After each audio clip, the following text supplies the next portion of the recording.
Buenas, en esta jornada vamos a estar hablando de las glándulas salivales, la embriología, anatomía, fisiología y cirugía en las glándulas salivales.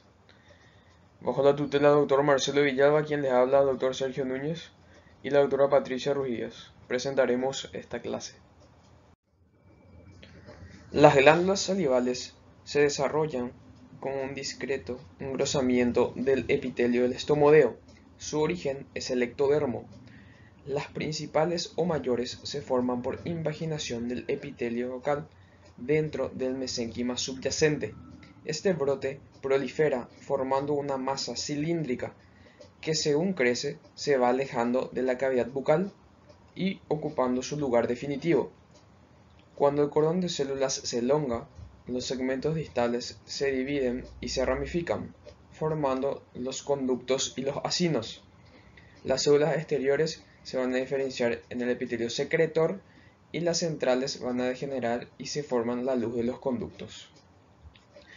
Mientras que tiene lugar esa diferenciación y crecimiento epitelial, a la vez se va formando el estroma del tejido conectivo mediante las condensaciones del mesénquima regional. Las glándulas salivales mayores están representadas por tres glándulas pares: las glándulas sublinguales ubicadas en el tejido conectivo de la cavidad oral, las glándulas parótidas y submaxilar ubicados por fuera de la cavidad oral.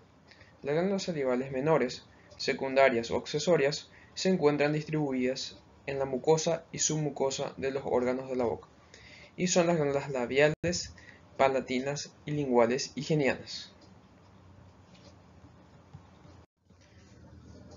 La glándula parótida es la más voluminosa de las glándulas salivales y está situada posteriormente a la rama de la mandíbula, inferiormente al conducto auditivo externo y anteriormente a la apófisis mastoides y estiloides y a los músculos que en ella se insertan. La superficie de la glándula es lobulada y de coloración grisácea amarillenta. Su peso es en promedio 25 gramos y es una glándula de secreción serosa. La glándula llena una excavación profunda, denominada celda parotídea, y su superficie se adapta exactamente a las paredes de esta. La celda parotídea, así como la glándula, es irregularmente prismática, triangular, y presenta una cara lateral, una cara anterior, una cara posterior, un extremo o base superior y otro inferior, un borde anterior, otro medial y otro posterior. La cara lateral está recubierta por la lámina superficial de la fascia cervical superficial. La cara anterior presenta la forma de un canal vertical cóncavo y se relaciona de lateral a medial con el borde posterior del músculo macetero, el borde posterior de la rama de la mandíbula y el músculo pterygoideo medial. La cara posterior se relaciona de lateral a medial por el borde anterior de los músculos estereocleidomastoideo, digástrico, estiloideo y otros, rodeados entre sí por una lámina facial que se extiende desde el borde anterior del músculo esternocleidomastoideo hasta la pared de la faringe. El extremo superior se relaciona con la articulación temporomandibular anteriormente y con el conducto auditivo externo posteriormente. Su extremo inferior reposa en un tabique fibroso que separa la glándula parótida de la glándula submaxilar, que por esta razón se denomina tabique intersurmaxilo-mandíbulo-parotídeo. El borde anterior avanza sobre la cara lateral del músculo macetero. En este borde, el conducto excretor de la parótida emerge de la glándula. El borde posterior se corresponde con el borde anterior del músculo esternocleidomastoideo y el borde medial sigue el ligamento estilomandibular. Todos los elementos usoadamentosos musculares y faciales que están en relación con la superficie de la glándula forman las paredes de la celda parotídea. La glándula está recorrida de inferior a superior por la arteria carótida externa, que suministra sus ramas terminales en la parte superior de la glándula. También por la vena yugular externa, que nace en la glándula parótida. También se encuentra atravesada por el nervio facial y se relaciona con numerosos nódulos linfáticos carotídeos. El conducto excretor de la glándula, denominada conducto de Stenone, mide aproximadamente 4 centímetros de longitud, nace en el espesor de la glándula, se dirige oblicuamente hacia adelante, emerge del borde anterior de la glándula, se dirige a la cavidad bucal atravesando de forma sucesiva las regiones maceterina e infraorbitaria. Al llegar al borde anterior del músculo macetero, se inclina medialmente y atraviesa el músculo buccinador. Se desliza de posterior a anterior debajo de la mucosa y se abre en la boca por medio de un orificio cortado oblicuamente frente al cuello del primero o segundo molar superior. Las arterias de la glándula son ramas parotídeas de la arteria carótida externa y auricular posterior. Las venas de la glándula drenan en la vena yugular externa y retromandibular. Los vasos linfáticos se dirigen hacia los nódulos linfáticos carotídeos y los nervios de la glándula proceden del nervio auriculotemporal que le confiere su inervación secretora, el ramo auricular mayor del plexo cervical y del simpático anexo a la arteria carótida externa. La glándula submaxilar está situada en la porción lateral de la región suprahioidea. Es grande como una almendra y pesa unos 7 gramos aproximadamente. Su coloración es ligeramente rosada en el sujeto vivo y un blanco grisáceo en el cadáver. Está contenida en una excavación osteomúsculo-facial denominada celda submandibular. La glándula submandibular y su celda presentan 3 caras, 3 bordes y 2 extremos. La cara superolateral se relaciona con la fosita submandibular de la mandíbula y posteriormente a esta con la cara medial del músculo pterigoideo medial. La cara inferolateral está recubierta por una lámina superficial de la fascia cervical, el platisma y la piel, y la cara medial profunda está en relación con los músculos digástrico, miloioideo e hiogloso, con el nervio hipogloso y por medio del músculo hiogloso con la arteria lingual. La pared lateral de la faringe cruzada en estatura por el músculo estilogloso. El borde lateral rodea el borde inferior de la mandíbula, presenta además un borde superior, un borde inferior, un extremo anterior, un extremo posterior.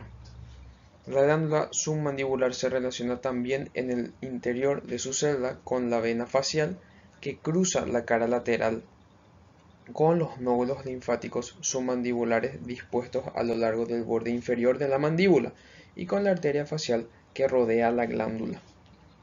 El conducto excretor de la glándula submandibular mide alrededor de 4 a 5 centímetros de longitud y se dirige inmediatamente en sentido anterior y medial después de su emergencia de la glándula. Avanza medialmente al músculo miloioideo y a la glándula sublingual hasta el extremo inferior del frenillo de la lengua. Cambia entonces de dirección y se adosa del lado opuesto, dirigiéndose directamente en sentido anterior, y se abre en la cavidad bucal por medio del orificio umbilical. Las arterias de la glándula submandibular proceden de las arterias facial y submentoniana. Las venas drenan en la vena facial. Los linfáticos drenan en los nódulos linfáticos submandibulares y en los linfáticos superiores del grupo cervical lateral profundo superior. Los nervios de la glándula proceden del ganglio submandibular, del nervio lingual y de la cuerda del tímpano por medio del nervio lingual. El nervio facial es un nervio mixto, formado por 2 raíces. La motora, que constituye el nervio facial propiamente dicho, también comprende fibras del sistema vegetativo que controlan la secreción. La otra es el nervio intermediario de Wismer. Esta segunda raíz es sensitiva, pero comprende también fibras vegetativas que inervan las glándulas linguales, mandibulares y sublinguales. Los núcleos motores del nervio facial se encuentran ubicados en la parte posterior de la protuberancia. Dirigiéndose hacia el piso del cuarto ventrículo, estas fibras rodean el músculo del sexto par craneano, donde forman una pequeña elevación que es el colículo del facial, y se devuelven hacia adelante para emerger por el ángulo pontocerebeloso entre el sexto par craneal y el octavo par craneano. El nervio intermediario es parte del nervio facial. Emerge por el ángulo pontocerebeloso entre el componente motor del facial hacia adentro y el octavo par craneano hacia afuera.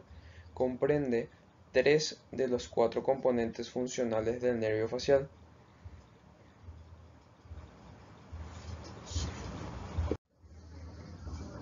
Tanto el nervio facial como el intermediario en la fosa craneana posterior se dirigen hacia arriba y hacia afuera pasando por la cisterna pontocerebelosa para finalizar penetrando en el conducto auditivo interno, el oído medio y específicamente en el conducto canal del nervio facial.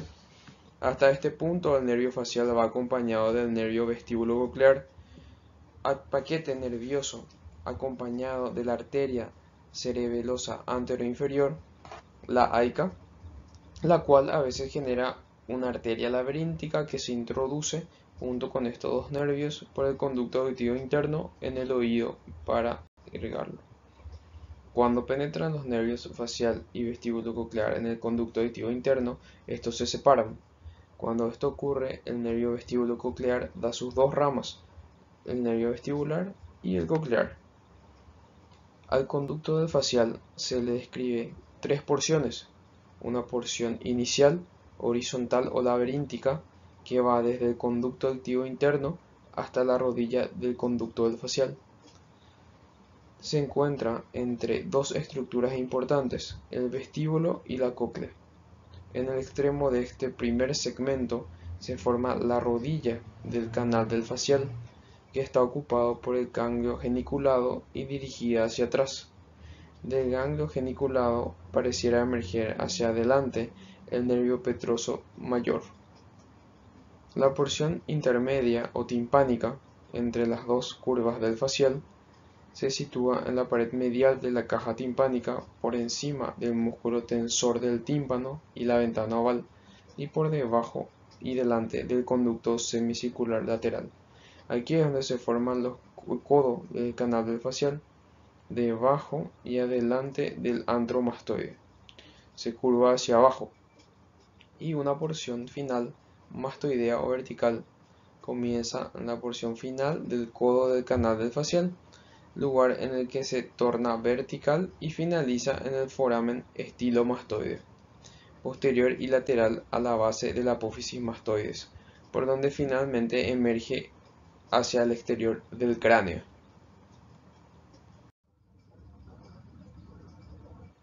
Una vez que emerge el agujero estilomastoideo, describe un recorrido extracraneano en una porción prebifurcación y una porción intraparotidia o intraglandular.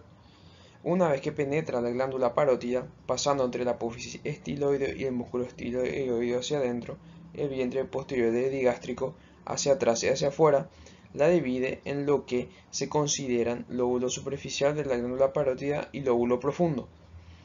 De superficial a profundo, en la glándula parótida se encuentran 3 estructuras importantes de mencionar: el nervio facial, la vena retromandibular y la arteria carótida externa.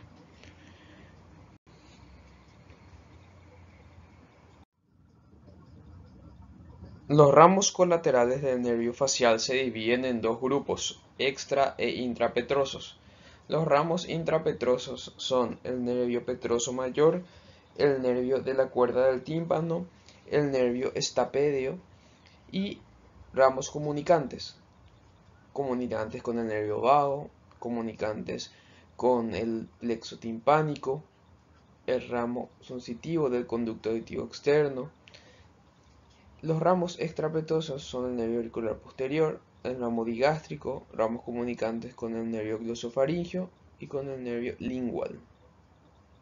Los ramos terminales del nervio facial, una vez que el nervio ha penetrado en la glándula parótida, y aproximadamente 1,5 centímetros después se divide en dos troncos, un tronco superior o temporofacial y uno inferior o cervicofacial. Es importante destacar que estos ramos terminales del nervio facial se comunican entre sí formando anastomosis, tanto dentro como por fuera de la glándula. El trónculo superior o temporofacial se divide en varios ramos destinados a la nervación motora de músculos faciales. Incluyen ramos temporales, ramos cigomáticos, ramos focales superiores. Y el tronco inferior, o cervicofacial, confieren los tramos focales inferiores, ramo marginal de la mandíbula y ramos cervicales.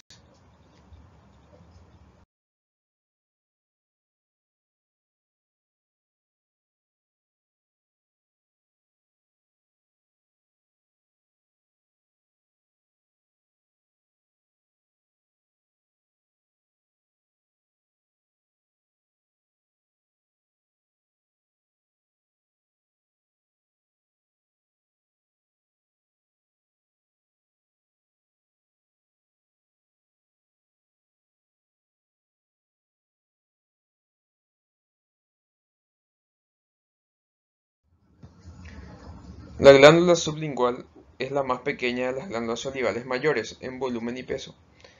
Pesa aproximadamente 3 gramos, que corresponde a un tercio de la glándula submaxilar. Es una glándula mixta de predominio mucoso y se encuentra por debajo de la mucosa del piso de la boca sin fascia capsular, es decir, sin una celda anatómica auténtica.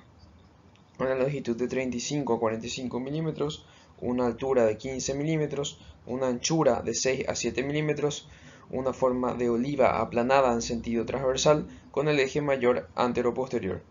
Presenta dos caras, dos bordes y dos extremidades.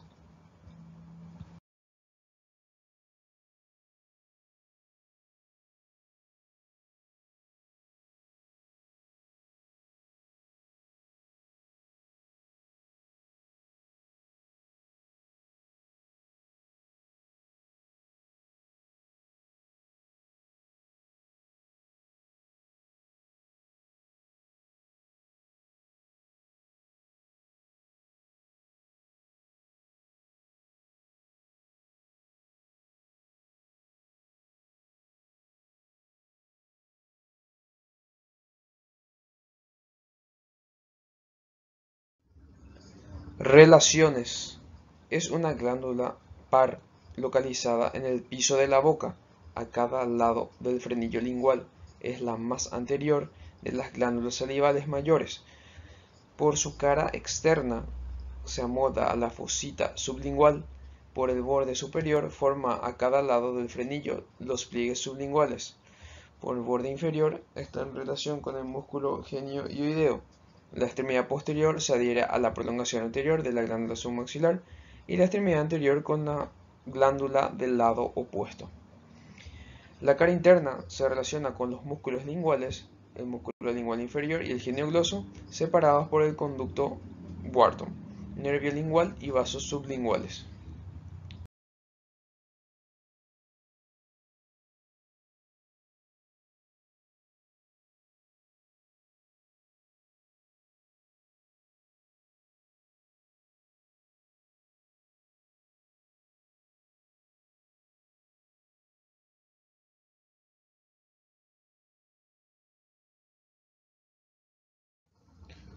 Secreción. La glándula sublingual está constituida por 15 a 30 conductos sublinguales menores, también denominados de Walter, que desembocan en las papilas situadas en los pliegues sublinguales.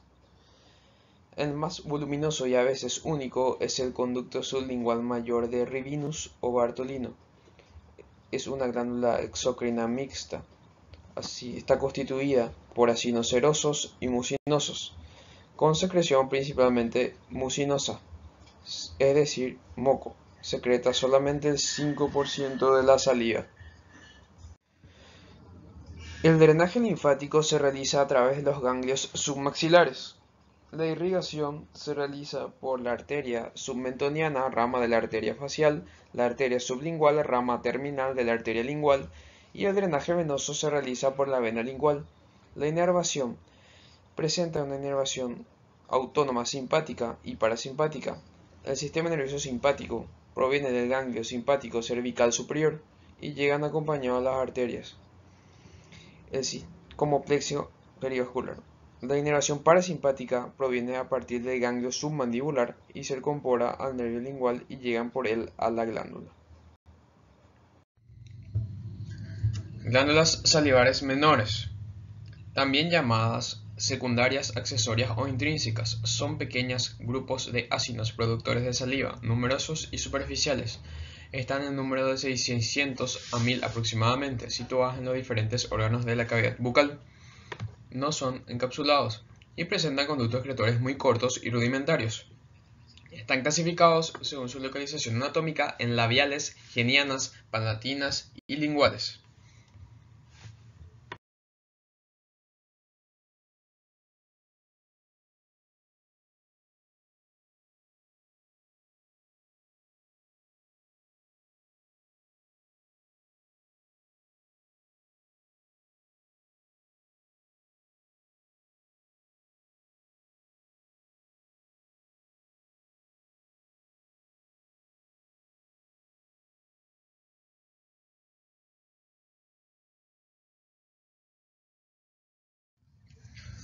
Glándulas salivales menores. Las glándulas labiales están localizadas en la cara interna de los labios, en el tejido conjuntivo subyacente a la mucosa oral y da un aspecto granular a la superficie mucosa labial. Su función es proteger mediante su secreción a los dientes de la acción nociva de las bacterias, es decir, que limpia las caras labiales de los dientes. Luego tenemos las glándulas bucales o genianas o vestibulares. Tienen conductos excretores con luz amplia, con un epitelio pseudoestratificado.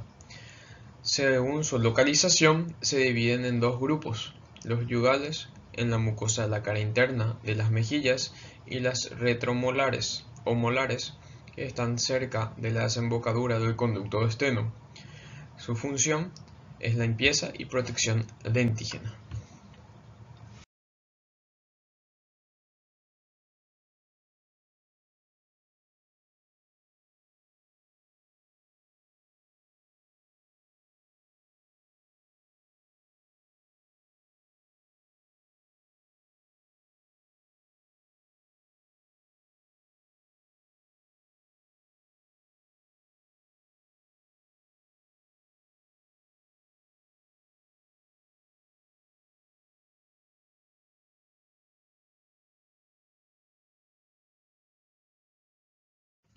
Glándulas palatinas. Están localizadas en el paladar duro y la parte posterior y lateral entre mucosa y hueso. En el paladar blando y úvula son mixtas, de predominio seroso, las que se orientan hacia la orofaringe, y de predominio mucoso, las que se orientan hacia la cavidad oral. También se encuentran en los pilares del istmo de las fauces. Su función es la protección, para lo cual además secretan cistatinas y amilasa. Luego tenemos a las glándulas linguales, que se dividen en anteriores o de Blandin y Hunt, las dorsoposteriores o de Webner y las glándulas cerosas de von Ebner.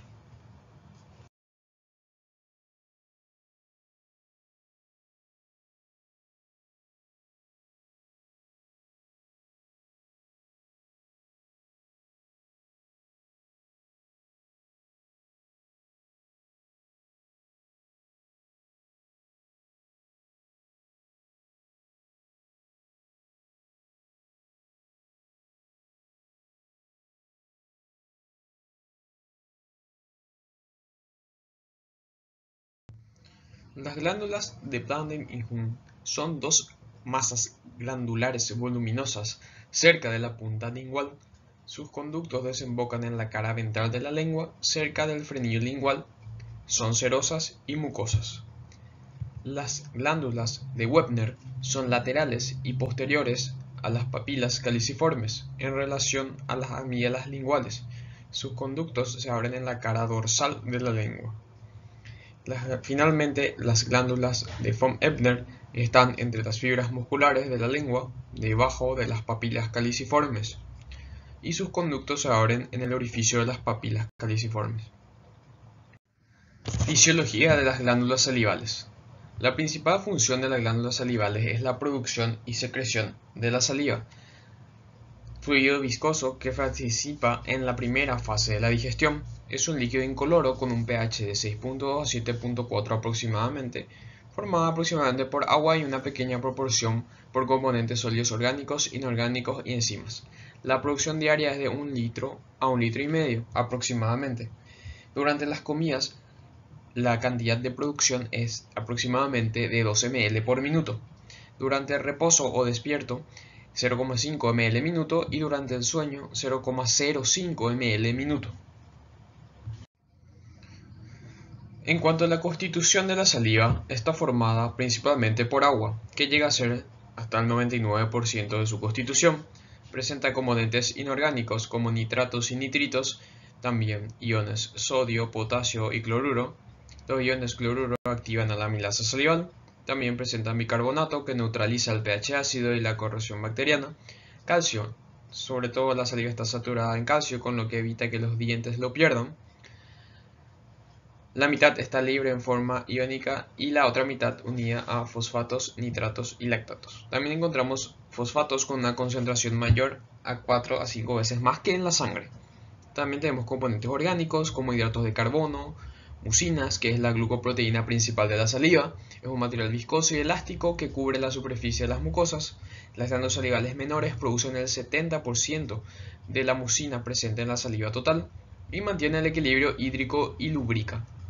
También encontramos amilasa, producida principalmente por la parotida para degradar alimentos, la peroxidasa salival, que oxida el tiocianato para proteger los dientes, la lisozima, que destruye los polisacáridos de las paredes bacterianas, la lactoferrina, que se adhiere a iones férricos para disminuir su biodisponibilidad, las calicreínas, que tienen una capacidad proteolítica, y las inmunoglobulinas como la IgA secretora y lipasas.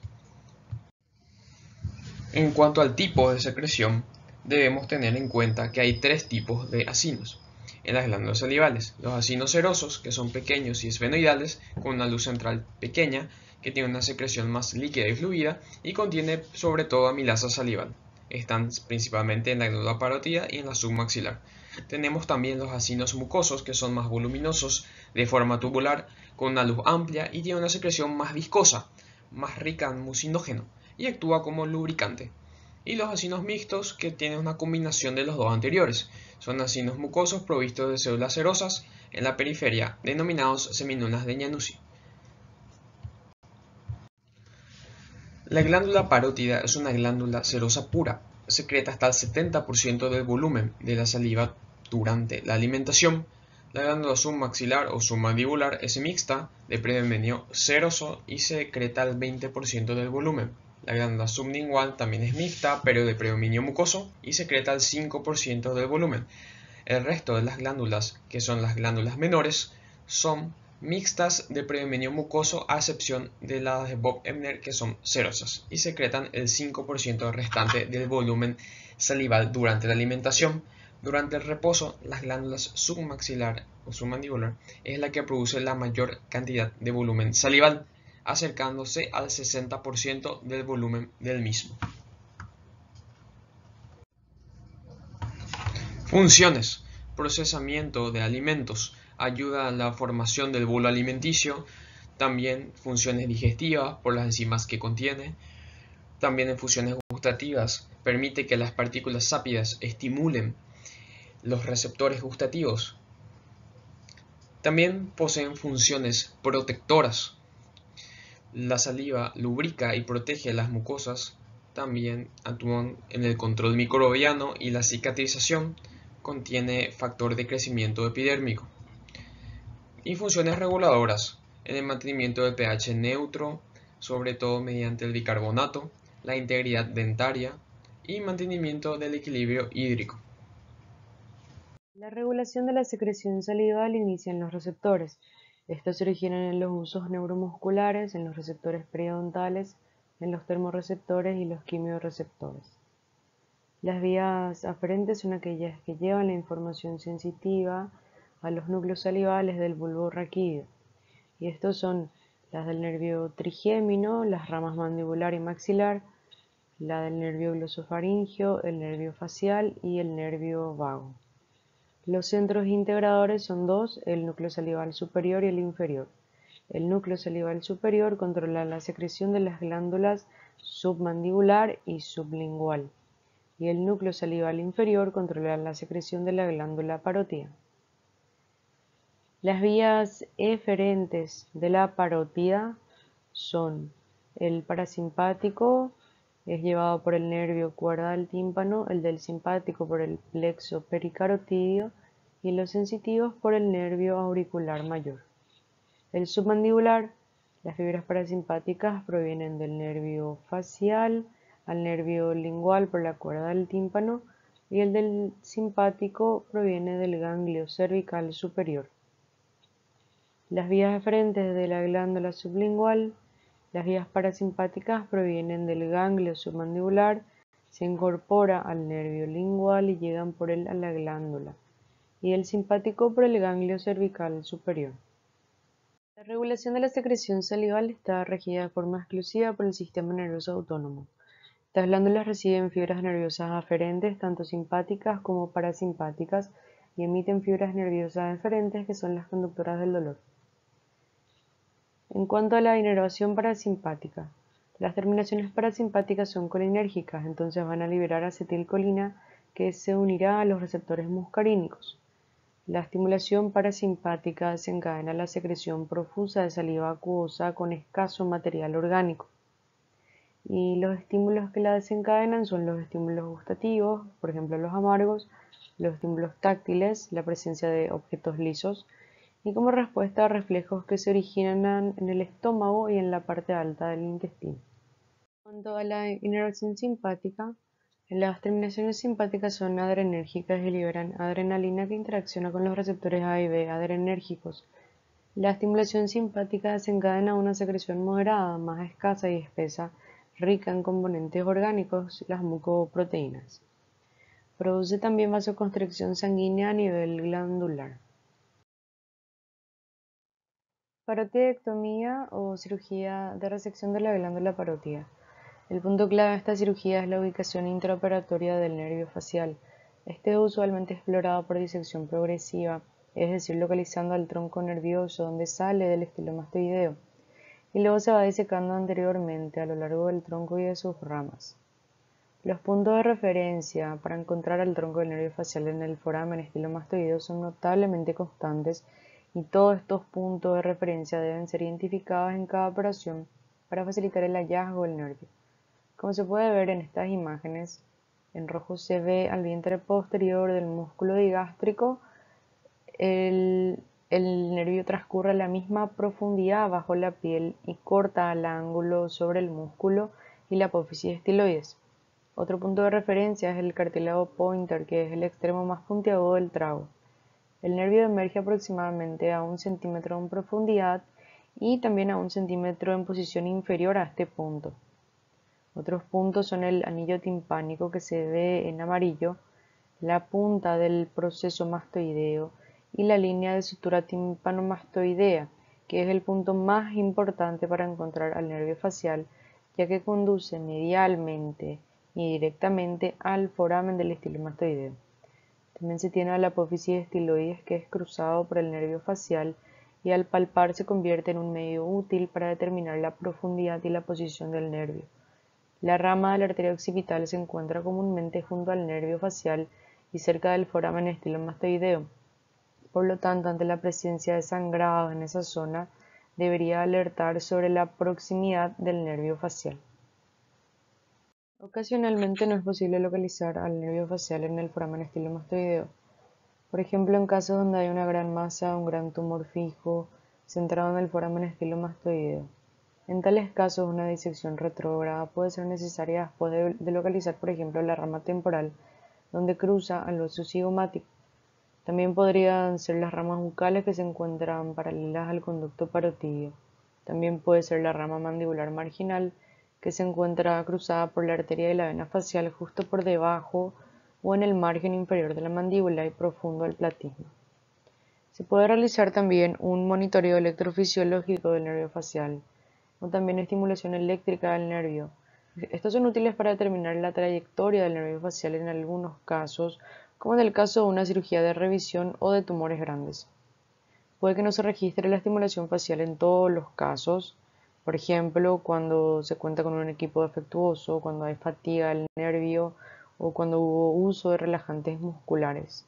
Se puede utilizar un monitor de electromiografía para detectar la contracción de los músculos faciales cuando se estimulan mecánica o eléctricamente el nervio facial. Se debe informar durante el consentimiento preoperatorio es que habrá una cicatriz que usualmente cura muy bien, excepto en la zona de la mastoides, que puede quedar una zona anestesiada, una disminución de la sensibilidad en la distribución del nervio auricular mayor, que puede haber paresia o parálisis del nervio facial, siendo la paresia más frecuente, aunque sucede en menos del 50% de los casos y en general es temporal, que el contorno facial queda más marcado debido a la reducción del tejido parotídeo en esa zona, que puede haber una prominencia del pabellón auricular. Esto se debe a la pérdida de inervación de los músculos postauriculares y a la cicatriz preauricular. Y también el síndrome de Frey, que es el síndrome del nervio auriculotemporal, que se caracteriza por episodios de calor, eritema y perhidrosis en la cara y en la región preauricular, y esta es ocasionada por estímulos gustatorios. Son frecuentes, pero solo en muy raras ocasiones son lo suficientemente graves como para requerir tratamiento con toxina botulínica. Algunas consideraciones para la parotidiectomía. Durante la anestesia general, la relajación muscular debe ser de corta duración solo por intuición. Se debe hiperextender la cabeza y girar hacia el lado opuesto. También se puede infiltrar con vasoconstrictores a lo largo de la incisión cutánea planificada para que haya menor sangrado y evitar la lesión térmica por la cauterización. Y mantener las comisuras de los ojos y la boca expuestas para poder visualizar la estimulación. Los tipos de parotidiectomía. La parotidiectomía parcial es aquella donde se realiza la resección de la glándula parótida con un margen de tejido parotídeo normal y es la operación estándar para patologías benignas o malignas favorables. La parotidiectomía superficial es aquella donde hay resección de todo el lóbulo superficial de la parótida y se utiliza sobre todo para las metástasis a los ganglios linfáticos de la parótida. La parotidiectomía total es aquella donde hay resección de toda la glándula parótida, generalmente con preservación del nervio facial, y la parotidiectomía extracapsular es aquella donde el tumor es cuidadosamente diseccionado dentro de su cápsula, pero en este caso ya sin identificar al nervio facial y confiando en la monitorización para evitar lesiones al tronco y o ramas del nervio. La técnica de la parotidiectomía parcial o superficial. Luego de la colocación de la cabeza en sentido contralateral, se realiza la incisión en forma de S a nivel de la piel preauricular y cervical, como podemos ver en la imagen de la izquierda. Luego se procede a elevar el colgajo cervicofacial superficial hasta el borde anterior de la masa parotidia o de la glándula parótida en el plano entre el sistema músculo aponeurótico superficial y la masa parotidia con un bisturí o con una diatermia. El ayudante debe vigilar la cara para detectar contracciones musculares y evitar lesiones en el nervio facial. Luego se realiza una sutura de tracción en el tejido subcutáneo del lóbulo de la oreja. Luego de elevar el colgajo cervicofacial y de la sutura de tracción del lóbulo de la oreja para una mejor visualización, se procede a esqueletizar el borde anterior del músculo esternocleidomastoideo. Luego, identificar la vena yugular externa, también el nervio auricular mayor al cruzar el músculo esternocleidomastoideo, posterior a la vena yugular externa. Se puede intentar preservar la rama posterior del nervio para retener la sensación de la piel del pabellón auricular. Es importante identificar y esqueletizar el vientre posterior del músculo digástrico, teniendo cuidado de no disecar la parte cefálica del músculo, ya que puede lesionar al nervio facial. Y luego se procede a esqueletizar el cartílago del conducto auditivo externo, hasta el punto del cartílago mencionado anteriormente, que es el cartílago pointer, y esto puede hacerse bastante rápido con una disección con electrocauterio, ya que el nervio facial sale del foramen estilomastoideo a 1 centímetro de profundidad a este punto. Luego se procede a esqueletizar la punta de la mastoides hasta la profundidad del punto del cartílago. Luego se deben identificar los puntos de referencia para el nervio facial que ya habíamos mencionado anteriormente. Y luego se realiza una disección roma con una hemostática fina para localizar el tronco del nervio facial, como podemos ver en la imagen de la derecha. Posterior a la localización del nervio facial, se debe seguir utilizando hemostáticas finas y curvas de punta roma para continuar con la disección del nervio. Hay que separar el tejido parotidio sin perder de vista el nervio, y nunca se debe separar al tejido parotidio más allá del nervio facial expuesto. También es importante que se pueden utilizar lupas con aumento 2,5 veces para ayudar a la disección, permitiendo distinguir así mejor entre los vasos sanguíneos y el nervio.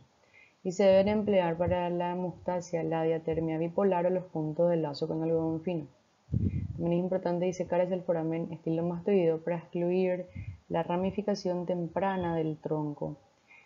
Y también es importante disecar la fascia de la parótida tanto superior como inferiormente al nervio para llevar la parótida posteriormente y para permitir la movilización anterior de la glándula o tumor. Otro punto importante es disecar a lo largo del lóbulo superficial las ramas del nervio facial, y a menos que sea una protiectomía superficial completa, solo se disecan y exponen las ramas cercanas al tumor. Una vez completada la protiectomía superficial, se puede localizar el cruce de la vena retromandibular, que está medial al facial, como podemos ver en la imagen de la derecha. Y si se quita la parte superior de la glándula, se debe identificar y ligar la arteria temporal superficial justo anterior al pabellón auricular. Si se diseca hasta el borde anterior de la glándula, hay que identificar y realizar una sección del conducto parotídeo, y luego ya se puede remover al tumor. En la disección para tumores en el lóbulo profundo de la parótida, se debe identificar, disecar y liberar al nervio facial del lóbulo profundo del tumor para poder proporcionar un acceso a este lóbulo. Esto puede implicar una protiectomía superficial, como se ve en la figura de la izquierda. Luego ya una protiectomía superficial, como se ha liberado el nervio del lóbulo profundo, y otra opción sería retraer al lóbulo superficial anteriormente, manteniendo intacto al conducto parotídeo. Como podemos ver en la figura del medio, como se está traccionando hacia adelante el lóbulo superficial, y luego se expone el tumor entre o por debajo del nervio facial y sus ramificaciones, identificando a las ramas del nervio facial alrededor del tumor, o como se puede ver en la imagen de la derecha, donde ya se encuentra el tumor entre las ramificaciones del nervio facial. El lóbulo profundo de la parótida está rodeado por la grasa del espacio parafaringio y puede ser separado este espacio mediante una disección roma, y durante esta disección se debe estar preparado para separar a la arteria carótida externa, las arterias faciales transversales profundas y las venas temporales retromandibulares y superficiales si se encuentran durante la disección. Se debe tener mucho cuidado para evitar la rotura capsular en caso de un adenoma pleomorfo, ya que puede quedarse en el lecho operatorio y producir una recurrencia del tumor multifocal. Para el cierre de la herida operatoria se debe confirmar la continuidad del nervio. Se debe obtener una hemostasia meticulosa usando diatermia bipolar o hilo de algodón fino. También se puede emplear la maniobra de Valsalva para poder identificar algún punto de sangrado. Se puede también usar el drenaje de succión sellado hasta que drene menos de 50 ml en 24 horas. Y luego realizar el cierre de la piel con hilo no absorbible.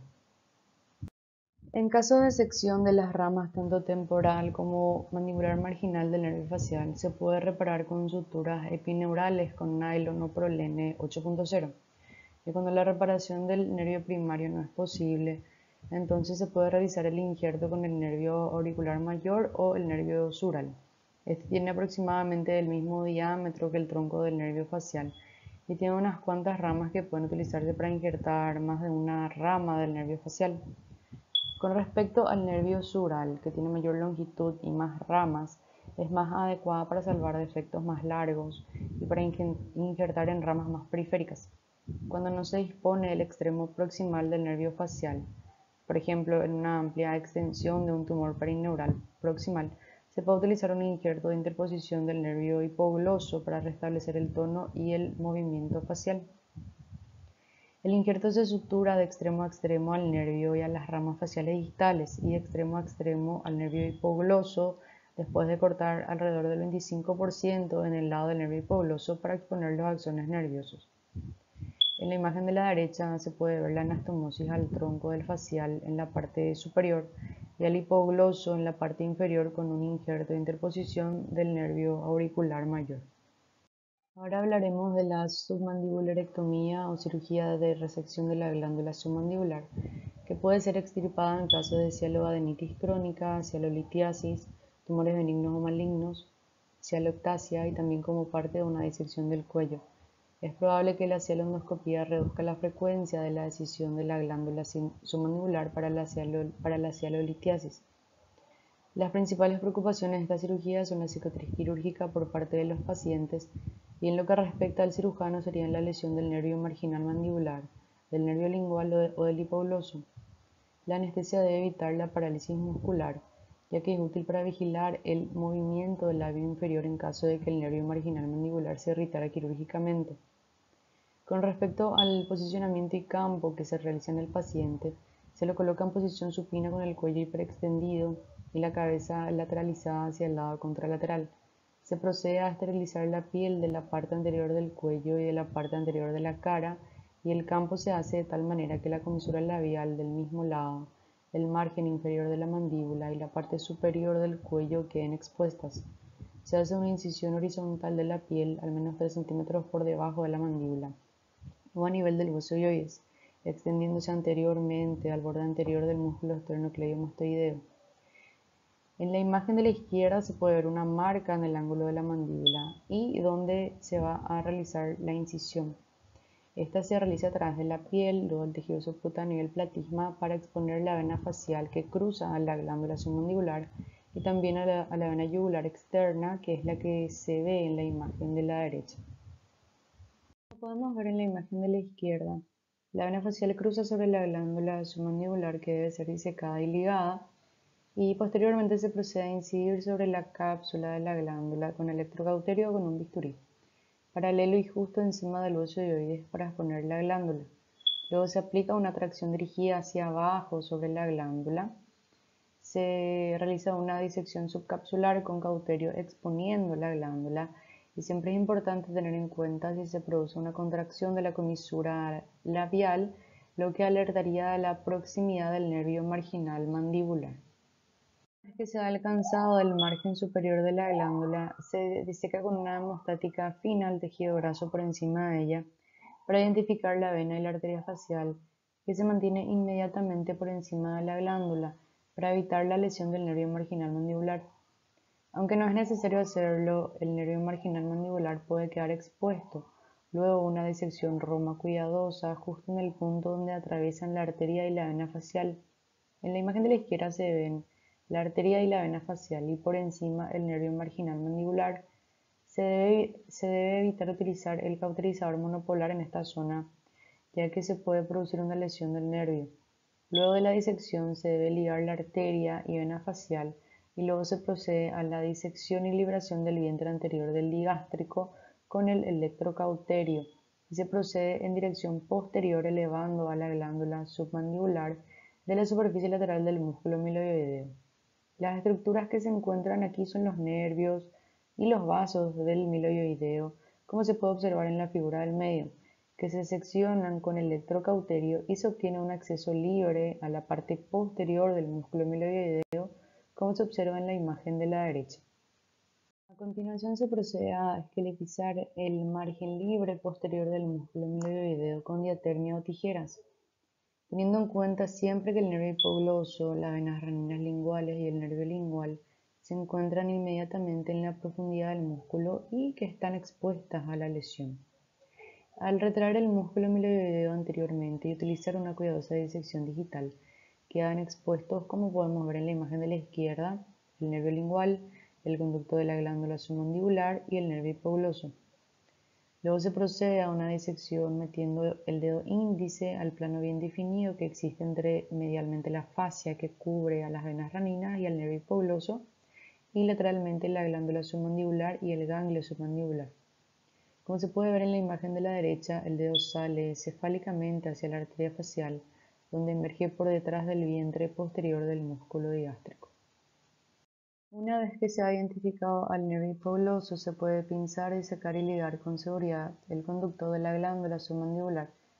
También ligar y disecar la rama del nervio lingual al ganglio submandibular, teniendo cuidado de no colocar la ligadora a través del nervio lingual. En la imagen de la izquierda se puede ver el conducto de la glándula submandibular ya seccionado y hacia arriba al nervio marginal mandibular. En la cirugía de la cielolitiasis, se debe seguir y disecar el conducto más anteriormente hacia el suelo de la boca para evitar dejar un cálculo. La glándula submandibular puede entonces retraerse hacia la parte inferior, quedando así identificada la arteria facial que será disecada y ligada, donde sale por detrás del vientre posterior del digástrico, como se puede ver en la imagen de la derecha. Finalmente, la glándula submandibular es liberada del tendón y el vientre posterior del músculo digástrico y es removida, quedando así una vista final luego de la disección que muestra, como podemos ver en la imagen de la izquierda, al conducto de la glándula submandibular ya seccionada, también a la rama del nervio lingual ya seccionada, las venas raninas y el nervio hipogloso en relación, y también a la arteria facial seccionada. La herida se debe irrigar y cerrar en planos con Vicryl y sutura subcuticular a la piel y se deja un drenaje de succión in situ. En caso donde se debe preservar a la arteria facial y como técnica alternativa para, por ejemplo, colgajos pediculados basados en la arteria como son los colgajos buccinador, nasolabial y submentoniano. En los casos donde se debe preservar a la arteria, esto implica la disección de una a 4 ramas anteriores de la arteria al entrar a la glándula submandibular. En la imagen de la derecha se ve cómo está pinzada una rama anterior de la arteria facial y por debajo se ve el vientre posterior del músculo digástrico y por encima el nervio marginal mandibular, a la vena facial ya seccionada y a la arteria facial.